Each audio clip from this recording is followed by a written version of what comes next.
Mbalamusiza olunaku olwaleero kansubire gye muli buli kimu kigenda bulungi. Olunaku olwaleero ngenda kwogera ku bukulembeze obw'omukulu amanyikiddwa nga Pierre Nkurunziza eyabadde omukulembeze w'ensi eri wano ku muliraano emanyikiddwa nga Burundi. Ngenda kunnyonnyola engeri Nkurunziza gye yajjamu okubeera president okumalira ddala emyaka 15, tutunuulire n'obukulembeze bwe n'engeri gye yafugamu ensi eno eya Burundi. Nkurunziza y'omu ku bakulembeze abasinze okwawula mu bantu mu butya oba mu ngeri ki gye bagenda okuba nga bamujjukiramu. Omukulu ono yafa ennaku z'omwezi nga 9 omwezi ogwa June, era okufa kwe kwayaniikiriza nnyo ensi ye eya Burundi n'ensi yonna okutwaliza ewamu, olw'ensonga nti Burundi nga gavumenti yali egamba nti Nkurunziza yali afudde obulwadde oba yafuna heart attack oba obulwadde bw'omutima, ate nga abantu abamu abalala bagamba nti Nkurunziza ayinza okuba yali afudde obulwadde buno obukyasa ennaku zino oba ssenyiga ono omukambwe. Ebibuuzo bingi ebibuuziddwa wano nawali, era engeri ensi eya Burundi gyekuttemu ekirwadde kino ekya ssenyiga kibadde kyeraliikiriza nnyo, olw'ensonga nti kampeyini baazikoleranga ddala mu lujjudde. Ababaka oba abakiise aba representatives ab'ekibiina ekimanyikiddwa nga World Health Organizations ne bagobebwa mu nsi eno eya Burundi n'ebintu ebifaanaganako bwe batyo, nti ekirwadde tebakitwala ng'ekiri serious. So okufa kwa Nkurunziza buli omu alina engeri gy'akulaba. Abamu bagamba ayinza okuba yafa ssenyiga omukambwe, abalala bagamba nti yafa obulwadde buno obw'omutima. Wetwogerera essaawa eya leero, ensi ya Burundi eri mu kukungubaga nga bakungubagira omukulembeze ono, naye nga ne mu bakungubazi mulimu n'abantu abaabonaabona ennyo wansi w'obukulembeze bwa Pierre Nkurunziza. Nga tutunuuliddeko katono ebyafaayo bye, omukulu ono yazaalibwa ennaku z'omwezi oba yazaalibwa mu December 1964 mu kitundu ekimanyikiddwa nga Ngozi Province, era nga taata we yali amanyikiddwa nga Eustache Ngabisha, nga yali Muhutu era nga yali member wa parliament ate era nga naye yali governor. Eyattibwa mu mwaka gwa 1972 we waaliwo okulwana wakati w'amawanga abiri omuli Abahutu n'Abatuusi. Nkurunziza musajja musomi era yasomera ddala, alina degree mu physical education oba mu byemizannyo, era kyemuva mulaba ebiseera ebisinga abadde musajja muddusi, akola nnyo exercise, avuga obugaali n'ebintu ebifaananako ng'ebyo. Bwe yamala emisomo gye yagenda n'asomesa mu University of Burundi, era mu mwaka gwa 1995 we waaliwo obutabanguko mu nsi eno era obwaliwo wakati w'Abahutu n'Abatuusi, y'omu ku bantu abaawonera ku lugwanyu okuba ngattibwa. Mu mwaka guno gwa 1995 abaana bangi nnyo abattibwa ku University of Burundi nga battibwa olwa kabira zaabwe n'obutabanguko obwaliwo ebiseera ebyo. Bwe yava ku University ng'awonye okuttibwa, yadduka emisinde n'agenda ne yeeyunga ku bayeekera abaali basazeewo okuyeekera gavumenti eyaliko ebiseera ebyo. Ekibiina kye yeeyungako kimanyikiddwa nga National Council for the Defence of Democracy, for the Defence of Democracy. Kigambo ekyo kiwandiikibwa mu Lufalansa, naye bw'oba okivunudde mu Luzungu kiyinza obutakola makulu oba mu Luganda. Nkiddamu, ekibiina ekyo baali bakiyita National Council for the Defence of Democracy, Forces for the Defence of Democracy. Mu byafaayo bino tujja kukiyita CNDD-FDD, era nga kyekibiina kye kyakulembedde kuba president okumalira ddala emyaka 15. We yeeyunga ku bayeekera yafuna ekifo eky'obwa ssaabawandiisi oba secretary general mu mwaka gwa 1998, n'afuna ekifo oba n'alinnyisibwa mu mwaka gwa 2001 n'afuuka chairman ow'ekifo kino. Mu mwaka gwa 2001 yafuuka chairman ow'ekibiina kino ekya CNDD-FDD, era yaddamu n'alondebwa kuba chairman buno mu mwaka gwa 2004. Mu February 1998 olw'okuba nti baali bayeekera, kooti e Burundi yatuula nemusindika ku kalabba oba nemusalira ogw'okufa, ate nga yali talinawo kubanga yeewozaako. Naye nga tuyise mu lufuutifuuti mu mwaka gwa 2023 we waaliwo enzikiriziganya wakati wa gavumenti n'ekibiina kino ekyabayeekera ekya CNDD-FDD okubanga balekerawo okulwana ekyavaamu enteeseganya ezaali mu Arusha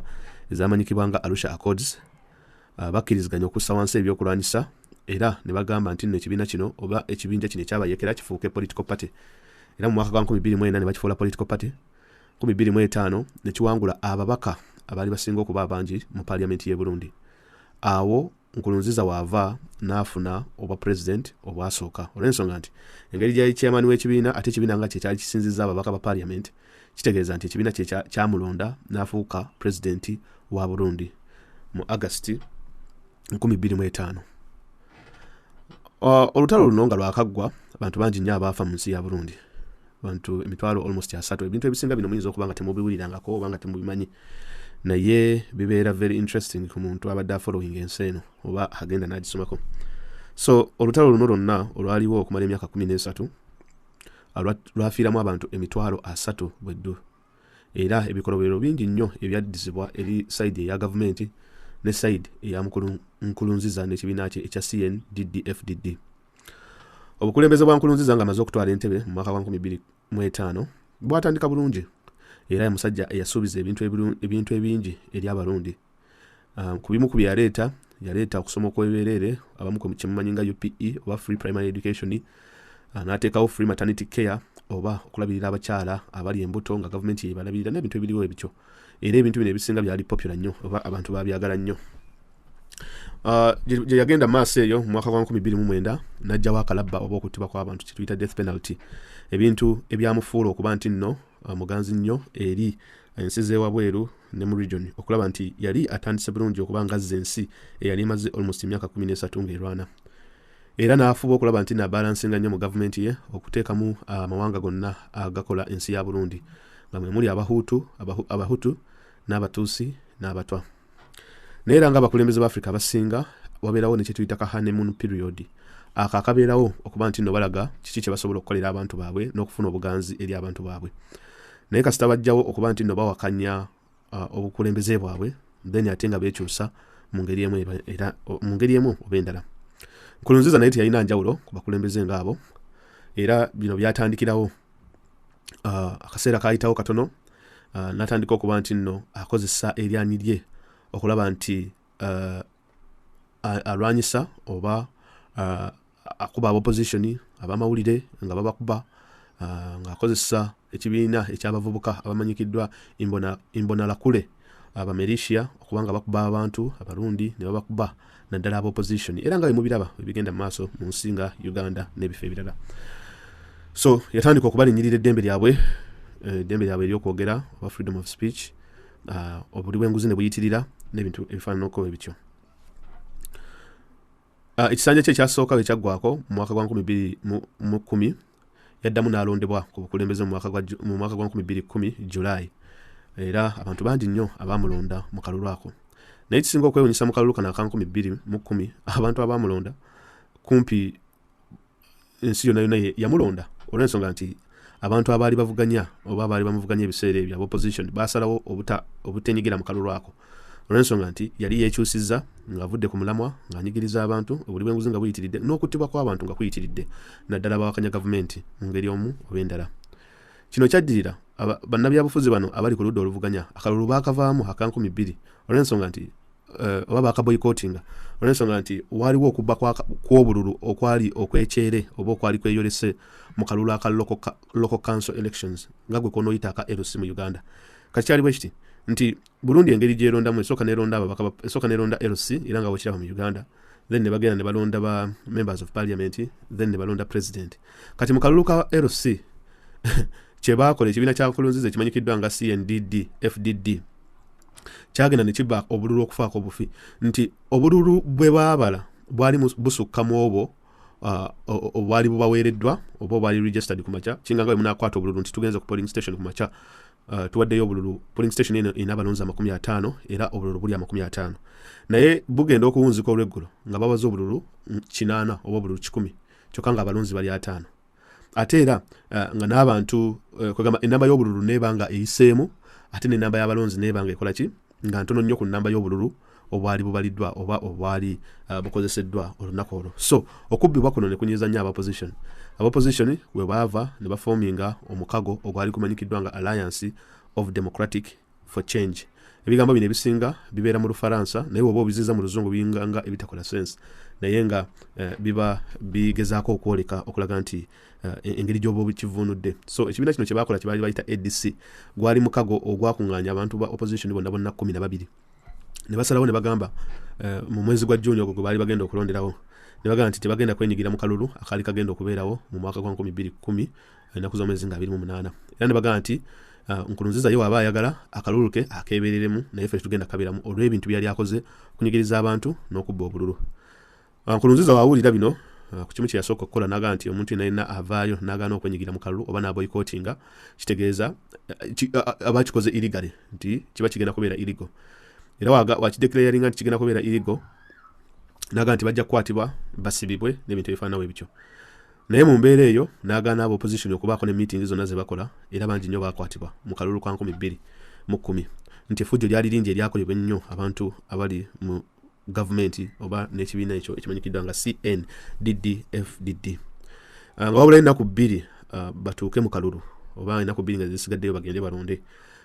Ekibuga ekikulu ekimanyikiddwa nga Bujumbura kyakubibwa bomu ezisukka mu 100 oba grenade attacks ne bazisuulamu bomu nga bagezaako ozisuula mu bitundu bino ebyali oba ebya opposition ebiwakanya gavumenti ya Nkurunziza n'ekibiina kye. Kati ebitundu bino baabikubamungamu bomu zino okulaba nti nno ba intimidating abantu okulaba nga babalemesa okuba nga bagenda okulonda n'ebintu ebifaananawo ebityo. Ne ku lunaku lwennyini olw'okulonda actually baakubayo bomu zaalinga almost 3 grenade attacks zaali 3 mu kibuga Bujumbura era abantu bangi abaafa era n'abantu abasinga ebyokulonda baagaana okugenda ku polling station okuba nga babironda. Ebiseera ebyo omukulu yali awakanya obukulembeze bwa Nkurunziza oba main opposition candidate yali amanyikiddwa nga Agathon Rwasa nga akulira ekibiina ekimanyikiddwa nga National Liberation Forces oba NRF oba FNL. Kati ekibiina kino grenade attacks zino ezikolebwa omukulu ono Rwasa n'agenda n'anyonyezebwa ne bagezaako okuba nga bamukwata nga bagamba nti yabadde emabega w'okulaba nti no bakuba bomu zino mu kibuga kino Bujumbura. Nti olaba gavumenti zino eza Africa ziri funny nti bagenda ne basettinga ebintu ng'ebyo ne bakuframinga gwe opposition ne bagamba nti gwe wakubye bomu wano so tugenda kukwata. Nga olaba nti ebintu ebisinga nti ogenda okulaba mu Arua bagamba Bobi Wine nti yagezaako okuba emmoloka ya president n'ebintu ebifaananawo ebityo ne kwegamba bakola ekintu bwe bamala okukikola then ate ne bagenda ku opposition ne babakwata ne bagamba you are responsible. So ne mu Burundi nayo bwe kyali nti omukulu Agathon Rwasa yagenda ne bagamba nti sebo gwe wabadde okuba bomu mu kibuga Bujumbura olina okukwatibwa. Era Agathon Rwasa n'adduka emisinde yaddukira Kongo ebiseera ebyo era n'agamba nti banaye kulimba kubinze ebintu bino saabibaddemu naye baagala kunkwata lwa byabufuzi ebiriwo mu Burundi essaawa ya leero. Omukulu yagenda maaso n'alangirirwa ku bukulembeze okuba ku kisanja kye ekyokubiri era akawululu yakawuuta buva yafuna ebitundu 91 oba 91% of the vote nga owa opposition Agathon Rwasa ebiseera ebyo yali adduse nga yeewala okuba nga bamukwata oba okumuteekako ebisango ebijweteke gavumenti y'omukulu ono amanyikiddwa nga Nkurunziza. Mu kisanja kye ekyokubiri yakitandika nga kitegedde nti effujjo yali akoze mu 2010 obuganzi bwe oba popularity ye yali ekendedde eri bannaburundi n'ensonga nti yali abbya akalulu opposition baali bakaboycottinze international community ng'emuliko ku pressure y'amaanyi ne basuspendinga ne aid n'ebintu ebifaananawo ebityo. So ekyava mu ekyo Nkurunziza yagezaako nnyo okulaba nti acontrollinga abantu bano era n'abateekako nnyo amateeka amakakali n'abateekako nnyo okubabega okulaba nti nno amanya opposition kikyayagala okukola kiki kyakola wano kiki kyakola wali n'ebintu ebifaananawo ebityo. So naye kennyini yali atandise okuba nti nno atya obanga yeekengera abantu okuba nga bamusuuza ekintu kye yali ayingidde oba ekintu kye nga wano omanya nti abakulembeze abasinga ab'Afrika bakiyita kintu kyabwe. So mu kukola bw'atyo kye yakola kye yasookera ddala okukola mu mwaka gwa 2014 yawera okukola dduyiro oba okujoginga okukola gundi road work kyemuyita road ebyo bimudduka wabweru mu mwaka gwa 2014 Nkurunziza yabiwera n'agamba tekyali kuddamu okukola exercise wabweru olw'ensonga nti bannabyabufuzi bano ab'opposition nti baalinga bakikozesanga cover ng'abagenzi okuddukamu wabweru then ne batandika okwogera ebyobufuzi ab'opposition n'agamba omuntu yenna n'akwatibwa nga akola jogging oba nga adduka wabweru ajja kusibibwa emyaka oba ajja kusibibwa amayisa mu makomera g'e Burundi. But what is funny is nti Burundi omusajja ono yasoma bya sports ate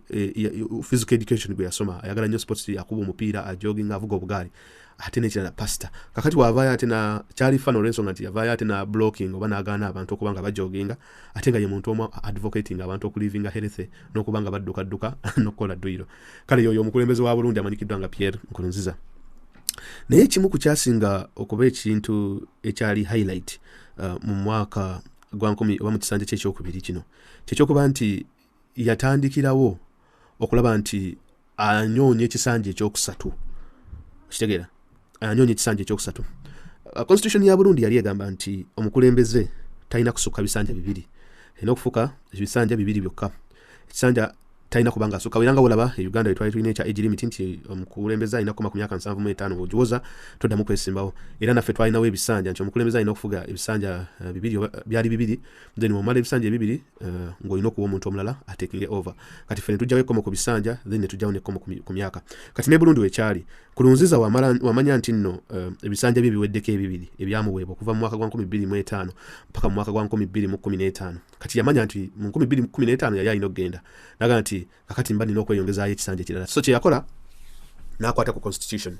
Kye tulina okutegeera nti maaso kaawo tujja kulaba ku bimu ku byateesebwa nga bakola endagaano mu Arusha oba kye bayita Arusha Accords, ebimu ku byatuukibwako mu ntegeeregana wakati w'abayeekera aba CNDD FDD ekibiina kya Nkurunziza ne gavumenti yaliko ebiseera ebyo. Tujja kubanga tukijjako, naye omukulu ono ekimu ku kyasinga okuba ekintu ekyamaanyi ennyo mu bukulembeze bwe kyekyokuba nti mu mwaka gwa 2015 yakwata ku constitution ya Burundi n'agamba nti nno agenda kubanga yeesimbawo ku kisanja ekyokusatu.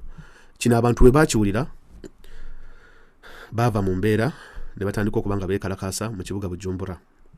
Baga nti embeera eno tejja kubanga ekkirizibwa okubanga omusajja ono avoola ssemateeka waffe era nga avoola endagaano ezaateesebwa mu lukuŋŋaana oba mu Arusha Accords mu mbeera emu oba endala.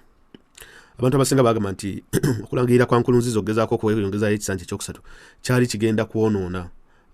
emirembe egyali gireeteddwa mu mwaka gwa 2015 abayeekera bwe bajja ne bawaayo ebyokulwanyisa okulaba nti nno bateekawo emirembe mu nsi eno.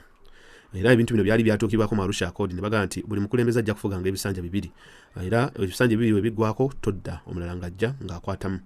Era ne bagamba nti buli ekabira ebbiri zino ez'Abahutu n'Abatusi balina okusaavinga mu gavumenti y'emu nga buli omu afuna nga babawa ebifo ebiri 50-50, nti ebifo ebitundu 5 ku buli 100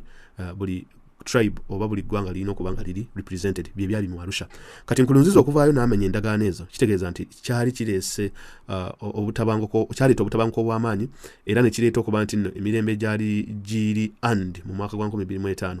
mu Arusha Accords gyali giri threatened okulaba nti nno Burundi yali ateegenda kuddayo mu kulwana oba mu lutalo olulala in one or the other. So kati Nkurunziza ye agamba nti yali alina okufuna ekisanja ekyokusatu. Mujjukire twali tutandika twagambye nti we baali balonda ekisanja ky'ekisooka balonda ababaka ba parliament, then babaka ba parliament abo ne balondamu omukulembeze, of which CNDD FDD ekibiina kya Nkurunziza kye kyali kirina ababaka abasinga, kakati ne kimulenda ng'omukulembeze. Kati Nkurunziza agamba nti ekisanja ky'ekisooka baali tebalina kukibala olw'ensonga nti ekisanja ekyo teyalondebwa bantu nga bantu, wabula yalondebwa nga mubaka ba parliament bwe yafuuka president w'ensi ya Burundi. So ng'agamba ekisanja tekikauntinga, so ekisanja kino ekyokusatu kyekyali nga ekisanja kye ekyokubiri. Naye nga constitution yali egaye nti omukulembeze wa Burundi ajja kufuganga ebisanja bibiri, era endagaano gye bakkiriziganyako era ne bakolako mu kye twali tuyita oba kye bayita Arusha Accords. Okwekalakasa kweyongera, naye ekyasinga ate okwongerwa omunnyo mu kiwundu kyekyokuba nti constitutional court eye Burundi, cause opposition bagenda mu constitutional court okugezaako okutaputa ensonga eno nti omukulembeze Nkurunziza agamba nti ekisanja ky'ekisooka tekirina kubalibwa olw'ensonga nti ekisanja ekyo kyali kigamba nti Nkurunziza yalondebwa parliament wabula teyalondebwa bantu. Kati ng'abantu bagamba nti ekisanja kiba kisanja, bw'oba nga wafuga ekisanja ekisooka n'ekyokubiri byebyo ebisanja byo biba bimala irrespective of ani yakulonda oba ani atakulonda. So kakati ne baddukira mu constitutional court mu kusala kwayo negamba nti yayimirira n'Enkurunziza negamba nti kituufu Nkurunziza alina okwesimbawo mu kisanja ekyokusatu era akkirizibwe. Kakati ekyo kyanyiza nnyo abannaburundi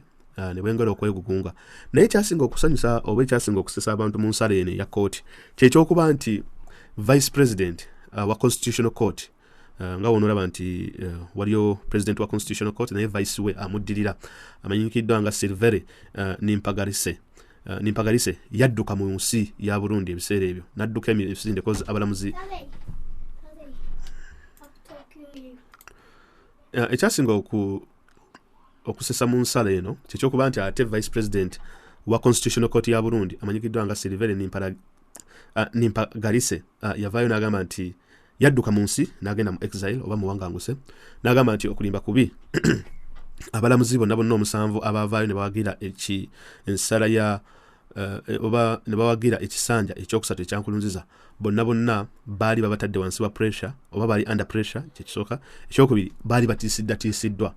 nga babagaye nti we batagezaako kukola nsala eyo in favor of Nkurunziza baali bajja kubanga battibwa. So abasinga olw'okuba nti baali baagala obulamu bwabwe era nga baali ne ku pressure y'amaanyi ne basalawo ne bagamba nti Nkurunziza alina okubanga yesimbawo mu kisanja ekyokusatu. So ekyo kyaleetera okuba nti nno abantu beegugunga ne balemera ku street ne bayikalakaasa opposition n'ebintu ebifaanana bwe bityo naye nga Nkurunziza naye yali tatidde olw'ensonga nti wano we yayitira ekibiina kye oba we yakwatira ekibiina kye ekimanyikiddwa nga Imbonerakure ekibiina ekyo ekyabavubuka bagamba oba mu luzungu kivunulwa nga kigamba nti those who see from afar bano abalabira ewala abavubuka abo bebayita Imbonerakure. Imbonerakure oyinza obageraageranya ne groups ez'enjawulo mu Uganda nga wonolaba Operation nga wonolaba UPC Boys nga wonolaba ba Crime Preventer nga wonolaba ebibinja ebyabavubuka nga bano ba LDU n'abafaanana ngabo. So kakati abavubuka bano militia eno Nkurunziza yagikozesa nnyo okulaba nti nno akuba opposition oba intimidatinga. So kakati yabakozesa mu kaseera kano abantu nga bali ku street nga balwana okufaako obufi okuba nti baba wa mamundu n'ebyokulwanyisa n'ebintu ebirala ne bagamba nti no bagende bakubbe buli opposition we basanze era ne bakola effujjo ery'amaanyi ennyo.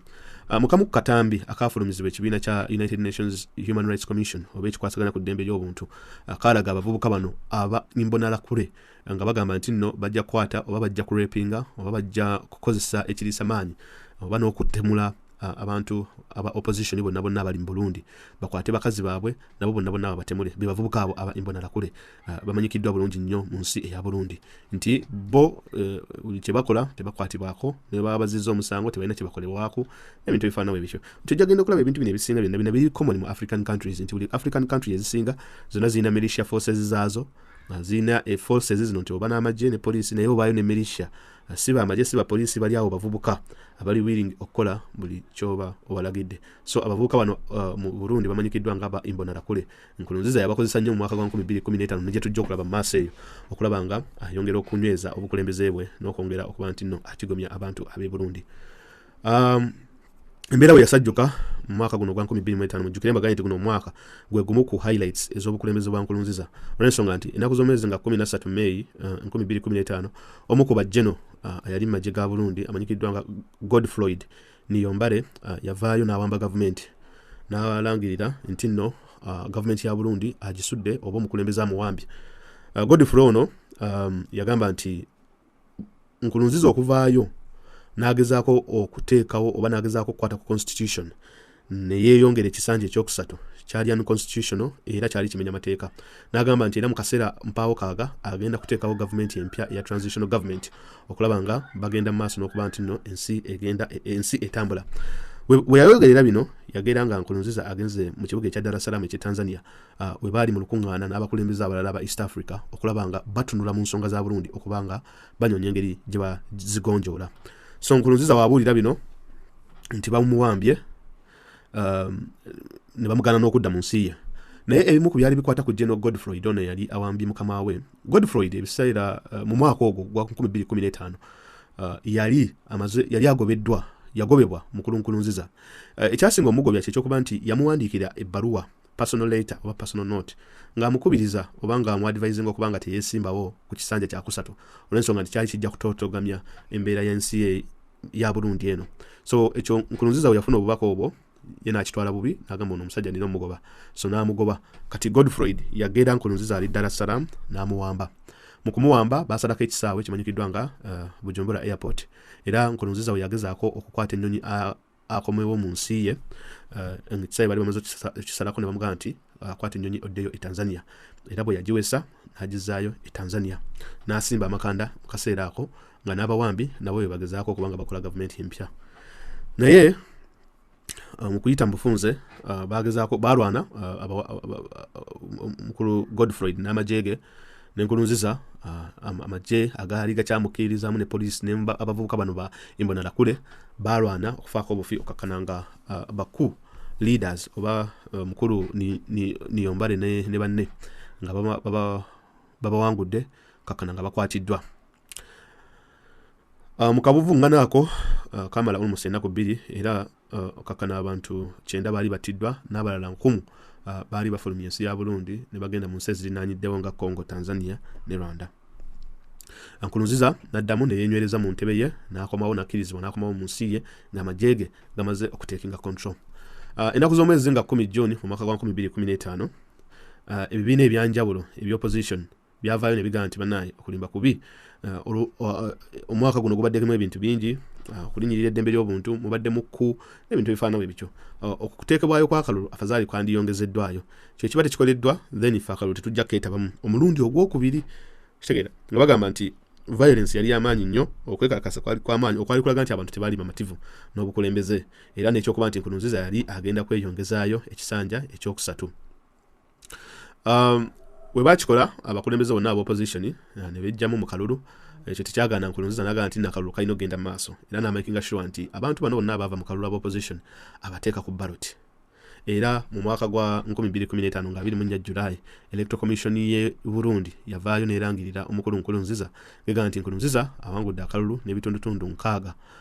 n'obutundutundu 41 ku buli 100 era nga opponent we era omukulu eya boycotting akalulu kali akokubiri mu mwaka gwa 2010 amanyikiddwa nga Agathon Rwasa ye yajja mu kifo ekyokubiri nga yafuna 18% of the vote naye jjukira Agathon Rwasa yali agambye nti tagenda kwetaba mu kalulu era akalulu n'akaboycottinga bakaboycottinga n'ebyava mu kulonda ne babigaana kubeera yali talina nakubeera ku ballot era ne campaign yazikola. Nkurunziza bamulayiza mu kisanja kye ekyokusatu era ekisanja kino bamulayiza ennaku z'omwezi nga 2 August 2015 naye ekisinga okwewuunyisa kyekyokuba nti engeri gyali yakava okuba nga bawambibwa okulangirira kw'okumulayiza tekwakolebwa mu lujjudde era olunaku lwe bamulayiza lwe lunaku lwe baategeeza ensi nti omukulembeze agenda kuba alayizibwa ku kisanja ekyokusatu.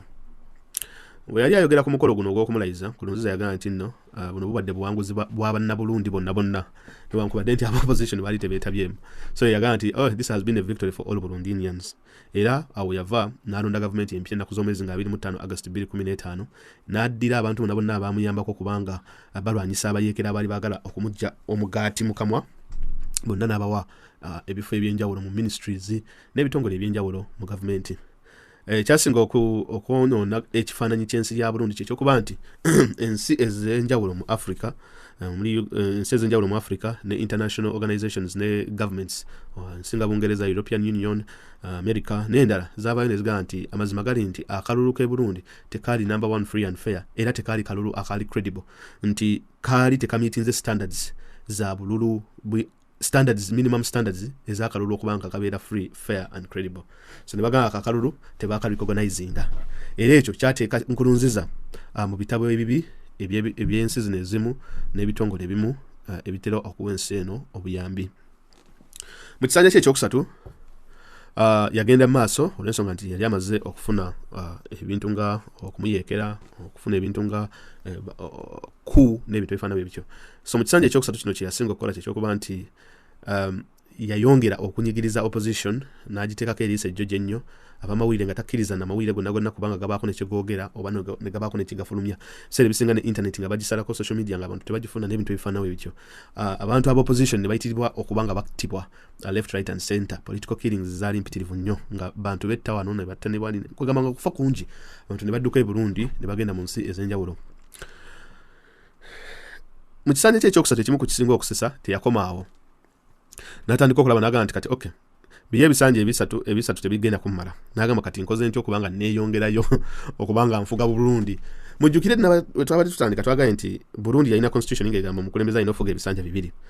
mu bisanja ebyo 2 Nkurunziza n'agamba nti ekisanja kye kisooka tetulina kukibala olw'ensonga nti yajja mu bukulembeze ng'ayitira mu parliament ye yamulonda so si bantu kakati ekisanja ekyosatu bwe bakimuwa nakyo n'alaba nti kino tekigenda kumala nakyo kati kakodyo kyakalala kenyinza okukozesa yaddukira mu constitution watuuka mu constitution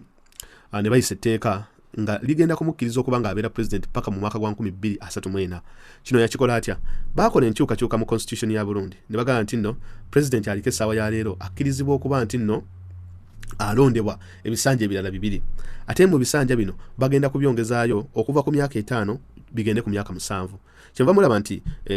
kye baali babaze kyekyokuba nti omukulembeze alina okufuga ekisanja nga kya myaka 7 so si myaka 5 nga bwokira mu Uganda mujukire ne mu Uganda wano ekirowoozo kyekimu baakireeta ababaka ba parliament nga baagala babeere mu parliament okumala emyaka 7 so si 5 mu myaka 5 gye bategimala so kakati ne Burundi Nkurunziza naye bwe yakikola kati nga wogibalabalamu okuva mu 2020 paka ogattako emyaka 15 oba almost yogenda kubanga oli mu 2034 opposition baava mu mbeera era ne bawakanya ekintu kino ne bagamba nti nno cause yakikola akalulu akayimanyikiddwa nga referendum cause Nkurunziza kye yakola yagamba nti akalulu tugenda kuba akalulu tukateeka eri abantu kimanyikiddwa nga referendum tugiteekewo abantu bakikubeko akalulu nti mwandyagadde president abenga alondebwayo ebisanja ebirala 2 eby'emyaka 7 opposition ne balabira ddala nga omukulu abamanyidde so ne bagamba nti omanyi ki kye tugenda okukola tetugenda kwetaba mu kalulu kano era tusaba banna Burundi abalala mwenna bambi muveeyo mujje mutuwagire tulabenga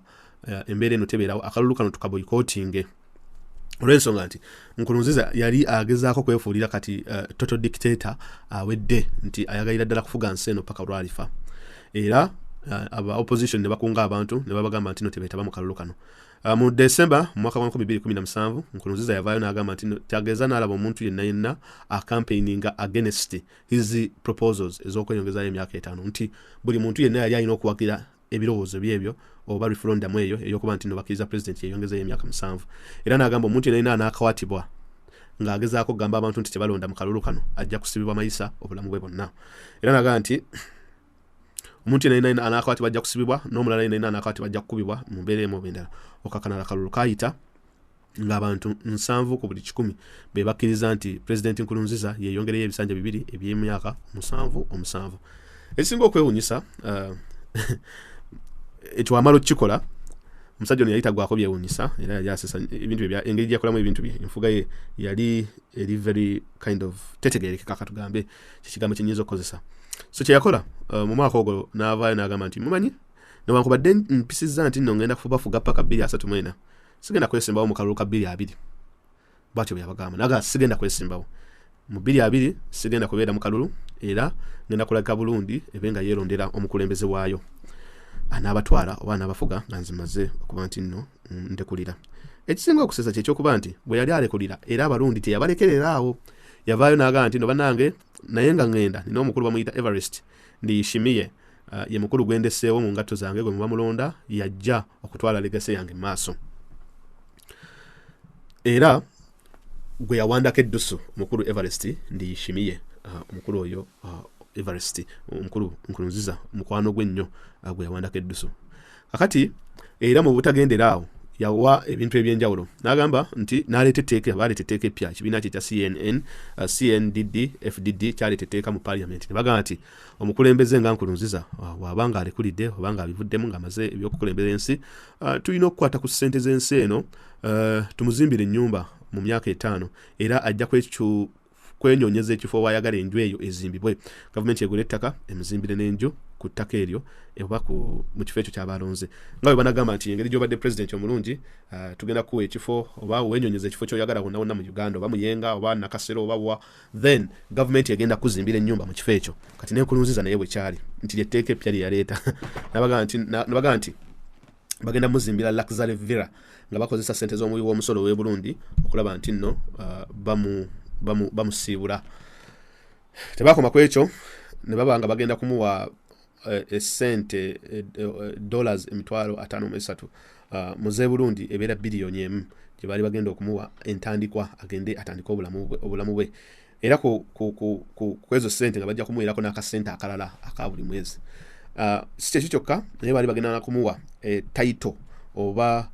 ekitiibwa ekipya nga bagenda kumuyita supreme leader era nga wulaba North Korea abakulembeze baayo abasinga babayita aba supreme leader era nga n'ekyo ekitiibwa nakyo kigenda kubanga kikola ki nga kimuweebwa Nkurunziza naye ebintu ebisinga bino ojja genda okulaba nti Burundi nsinjavu era ebintu bino ebisinga byali luxury nga bigenda ku costinga nnyo sente z'omuwi w'omusolo ate nga sente zino zandibadde zikozesebwa okuba nti nno zikola ebintu ebirala okuyamba abantu ba Burundi n'ebintu ebifaanawo ebityo naye ekyowa omukulu ono ye yalabanga alina okuba nga aweebwa oba nga asiimwa mu ngebeera emu oba endala ojja genda okulaba nti ensi ya Burundi almost abantu ebitundu 65 ku buli 100 kigambibwa nti baavu okufaako obufi era nekigambibwa nti abantu almost ebitundu 5 ku buli 100 tebalina mmere yakulya era naawo okusula nabo tebalinaawo bino nno biri okusinziira ku nti ojja genda okulaba nti Burundi abantu ebitundu 5 ku buli 100 abasinga tebalina mmere yakulya tebalina nayo basula kino nno statistics ziva okuzinziira ku United Nations World Food Program oba ekitongole ekimanyikiddwa nga ekigaba emmere mu nsi yonna naye ku Barundi abamu bagamba nti newankubadde sente zino nnungi ekisinga okuba ekikulu kyekyokuba nti Nkurunziza abaviiridde era akkiriza okuba nga agenda ensi yaabwe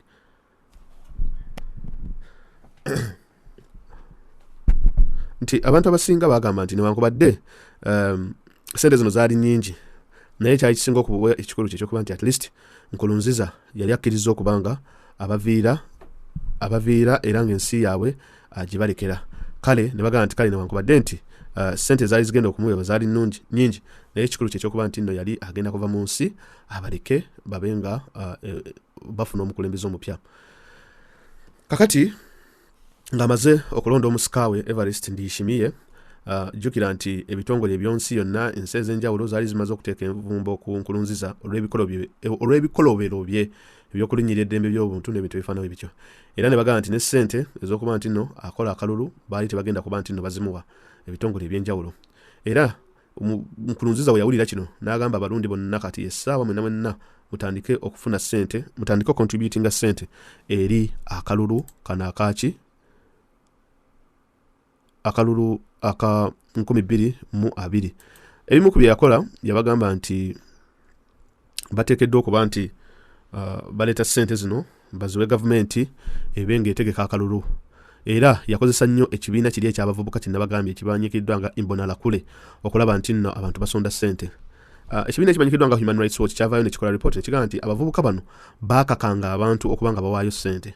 era nga babakuba emiggo abataleeta ssente zino ez'okutegeka akalulu nga bateekawo road blocks ne babakuba kibooko ne bagamba ssente z'akalulu wazireese leeta certificate oba leeta receipt tulabe oba bazisasudde ne bagamba nti nno buli muntu yali talina proof oba yali talina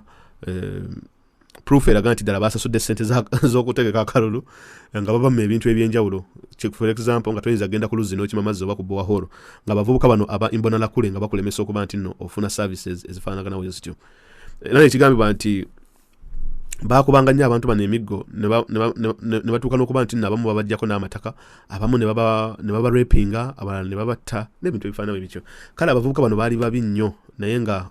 ku sayidi ya Nkurunziza baakola omulimu gw'amaanyi okulaba nti nno baalinga bateeka amateeka ago oba ebikola byalinga ayagala mu nkola in one way or the other naye nga bo baali tebakwatibwako era nga tebavunaanwako mu mbeera emu oba endala kakati nga amaze okitegeera nti tagenda kufuna ssente ate nga amaze okuleeta omuntu gw'ayagala okuba nti nno omukulembeze amuddira mu bigere ebyo si bye bimu ku bizibu Nkurunziza bye yali afunye ekyokuba nti tafuna ssente mu nsi z'ewabweru ekizibu ekyalala ekyajja kyekya covid oba obulwadde buno bwa ssennyiga omukambwe eyajja kati covid we yajja ebintu bingi nnyo byakyuka mu nsi ya Burundi n'ensi yonna okutwaliza awamu ensi ez'enjawulo zaateekawo kye kimanyikiddwa nga lockdown era ne ziteekawo measures ez'amaanyi ennyo omuli social distancing n'ebintu ebirala ebyenjawulo okwambala masks na bino na biri wano na wali in one way or the other naye e Burundi byo byali byanjawulo nnyo bo bagamba nti ebya corona tebijja bakwatako era bo ensi yaabwe Katonda yagisaasira dda bagenda maaso n'okola campaign rallies ez'enjawulo era omukulu amanyikiddwa nga Evariste Ndiyishimiye ne Agathon Rwasa of opposition oba bakolanga campaign nga tebataddeeko masks oba social distancing n'ebintu ebifaanawo ebityo mujjukire mu biseera bino corona ebiseera ebyo yali w'amaanyi nnyo ng'ali mu stages ze ezisooka nga tetunnaba kumusoma na kumutegeera bulungi so Nkurunziza ye yagamba nti ebintu bisigale business as usual era kuzimu kulaalize yavaayo n'agamba nti nno ye nga pastor yali akitegeddeko nti Katonda yali aterezezza empewo ya Burundi yonna nga agipurifyinze naga nti abantu bonna ab'e Burundi ne mutayambala masks si kikulu olw'ensonga nti Burundi yali nsi eyali eri blessed by God in one way or the other. Aba World Health Organization webavaayo ne bagezaako okuwabula gavumenti nti banaye ebintu byemukola nga si birungi ba guidelines zimufolowinze nga si nnungi. Nkurunziza ne banne kye baakola ky'ekyokukwata ba experts bana abasatu ne babagamba waaye temweyingiza mu nsonga zaffe mukwate eri abaleese muve wano mugende ng'obudde bukyali. We bamala okufulumya aba World Health Organization ebitongole ebirala ebyali birina okujja okumonitoringa akalulu muno mwe mwali International Election Monitors okuva mu nsi ez'enjawulo n'ebitongole ebyenjawulo nga European Union twala tugende. Abo babagamba nti buli ava abweru w'eggwanga ng'ojja okulaba ebikwatagana n'akalulu tulina okuteeka mu quarantine okumala ennaku 14. Naye ng'ennaku 14 ezo bakuteeka mu quarantine akalulu already kajja kubanga kawedde. Kati abasinga baalaba nti tetugenda kumala budde genda mu Burundi ate nga tebaagala tubenga tugenda ku polling stations tulabe kiki ekigenda mu maaso mu kalulu. Okakana ebyava mu kulonda ennaku mu May nga 2020 byavaayo nga biraga nti Ndiyishimiye oli munywanyi wa Nkurunziza yali amaze okuwangula akalulu n'ebitundu 68 ko buli 100. Naye opposition Agathon Rwasa n'abalala baga nti akalulu tekali free and fair olw'ensonga nti engeri gye baakakolera mu biseera ebizibu ennyo ebya corona n'okuba nti era baddamu ne bakozesa violence n'ebintu ebifaanawo ebityo tekali fair in one way or the other. Abatunuliza abasinga bagamba nti okuleetebwa kwa Ndiyishimiye Nkurunziza yali amuleese okulaba nti nno amuteekawo naye ng'emabega eno yali mu kufuga ensi ti amuteekawo ng'ekifaananyi naye ng'emabega eno yafuga ensi era yawa orders ku nsonga ezimu oba endala era kyova olaba nti yali ayitiddwa supreme leader obanga bamuwadde ekifo ekyo oba title eyo ey'okubeera supreme leader ow'amaanyi nnyo. Ekisinga okusesa ky'okuba nti Nkurunziza yali amaze okusetinga ebintu bino byonna ennaku z'omwezi nga 8 June 2020 nga awezezza oba nga alina emyaka 55 mu ddwaliro erya 50th anniversary hospital Ekuluzi lyalangirira ne ligamba nti nno omukulu Nkurunziza president owa Burundi yali afudde heart attack. Gavumenti yavaayo n'eyisa ekiwandiiko n'ekiteeka ku Twitter naye ng'ekyali kimusse baali bagamba nti heart attack ye yali emusse. Bagamba nti Nkurunziza yali agenze kugimu ku mizannyo gy'asinga okunyumira ogwa volleyball n'agubeerako olw'eggulo olwo yaddayo ng'akaaba ekifuba. By Sunday yali amaze okufa. Okufa kwa Nkurunziza kwaleeta ebibuuzo bingi nnyo eri abantu era kwaleka ensinga ewuniikiridde olw'ensonga nti ensi yali mu period ya transition nti Ndiyishimiye yali amaze okuwangula akalulu ng'alinda kulayizibwa mu August. Nkurunziza yali alinda kuwaayo obukulembeze kati nga wakati awo nga mulinawo ne corona n'ebintu ebifaanawo ebityo. Kati gavumenti yavaayo n'egamba nti omukulu yali afudde obulwadde obw'omutima oba heart attack. Naye ate amawulire ga reportinga nti mukyala wa Nkurunziza mu wiiki eyo yennyini ku Monday yali atwaliddwe Kenya okujjanjaba obulwadde buno. Mu kumujjanjaba omukyala ono ne babodyguard be babiri bwe baba testinga kigenda okuzuulibwa nti no baali bafunye obulwadde buno obwa coronavirus. Kati ate Nkurunziza ye yali abufunye ku Saturday. Wabufuna ku Saturday abakulembeze ab'ensi eya Burundi oba abali mu high command baali bakyali awo nga bateesa nti bamutwale Nairobi oba bamutwale mu malwaliro ge Burundi bamutwale wano oba bamutwale wali. Okakana mu kuteeseganya okwo baali bamala obudde bungi nnyo era okukakana we yabafiirako awo mu ngalo ne bagamba nti ekyali kimusse yali heart attack. Kati nga Nkurunziza amaze okufa ebintu ebyenjawulo byakolebwa ku speedi eyayiriiri muno mwe mwali okuba nti nno omukulembeze yali alinda okulayizibwa mu August omukulu Ndiyishimiye bakyanguya ne bagamba nti nagenda kubanga alayizibwa mu mwezi ogwa June ennaku z'omwezi nga 18 2020 olw'ensonga nti baali baagala nti gavumenti etandike okubanga ekola in one way or the other baleke kulinda transition period ebeere nga mpanvu. Gavumenti yalangirira ennaku 7 ez'okuba nti nno bakungubaga n'ebintu ebifaanawo ebityo. Kakati mu analysis gye okukola olwaleero ku mukulembeze omupyaliwo kyekyokuba nti abantu bangi babadde basuubira nti Ndiyishimiye agenda kubeera puppet wa Nkurunziza nti Nkurunziza yagenda okubanga yamufuga kati nga Ndiyishimiye yafuga ensi naye ng'emabega Nkurunziza of course yagifuga. Kati abantu bagamba nti newankubadde nti Ndiyishimiye abadde mukwano gwa Nkurunziza nfanfe era ng'ali ready okusupport okukola task eyo. Abatunuulizi b'ebyobufuzi bagamba nti this is a new time eya Burundi okubreaking away from the image of Nkurunziza ne bazimba ensi empya. Mu nsi empya eno ne ba addressinga oba ne bajjawo okulinyirira kw'eddembe ly'obuntu, okulinyirira kw'abannamawulire n'ebintu ebifaanawo ebityo, n'okujjawo eyo embeera ey'okutiisatiisa ne intimidation eri society oba eri ey'abantu b'e Burundi, n'okuteekawo trust, n'okubuildinga trust, n'okubuildinga ebintu emisingi egy'enjawulo okuba nti n'abantu baddamu okwenyumiriza mu gavumenti yaabwe ey'ensi eno Burundi Nkurunziza bye yali yajjawo mu mbeera emu oba endala. So kati abatunulira by'obufuzi baga nti omukulu ono Ndiyishimiye newankubadde nti Nkurunziza ye yamulonze okuba nga amusikira, bamusuubiramu ebintu bingi nnyo byalina okuba nti naakola olw'ensonga nti omuntu naye gw'abadde atya essaawa ya leero wetwogerera kati naye yafudde. So ne bagamba nti engeri ensi eno gye yali bagiteekako enfumbo, aid yayo bagisala, the cut aid of this country, tekyafuna aid emala, abantu bayo baavu, abantu bali bubi, abantu balwala endwadde, kwegamba tebakyalina buyambi bw'amaanyi bwe bafuna, ate si ensi eri awo nti erina minerals oba erina amafuta oba erina bino ebintu ebyenjawulo, tebabiina ebyo byonna. So ogenda okulaba nti omukulu ono Ndiyishimiye alina tasiki y'amaanyi nnyo gy'alina okulayinga okulaba nga azzaawo trust eri gavumenti ye, azzaawo trust eri abantu be, n'okuba nti nno agezaako okugonjoola ensonga ez'ebintu ebyayita, n'okuba nga ajjawo ebikoosi by'abavubuka abo nga ba Imbonalakule abaatigomya abantu n'ebintu ebifaanawo ebityo. Ekyo wanaaba kikoze ensi ye ajja kuba agezezza ku track, oba Burundi ajja kuba agezezza ku track ebenga etambula n'ensi endala ez'enjawulo eziri ku mulamwa ogutambulira ku demokrasiya n'okussa ebitiibwa mu ddembe ly'obuntu n'ebintu ebifaanawo ebityo. Naye ekyo wanaaba takikoze ate n'asigala ku nkola eya Nkurunziza. Ebintu bye tuzze tulaba okumalira ddala emyaka 15 omukulu ono gy'afugidde ensi ye n'okutuusa lw'afiiridde bigenda kuba nga biddamu nga bibeerawo, ngamba nga okuyeekera ensi eyo, okuwamba gavumenti, okuteekawo okwekalakaasa, okuteekawo ku above all okudda mu civil war ezaaliwo mu bbanga eriyise.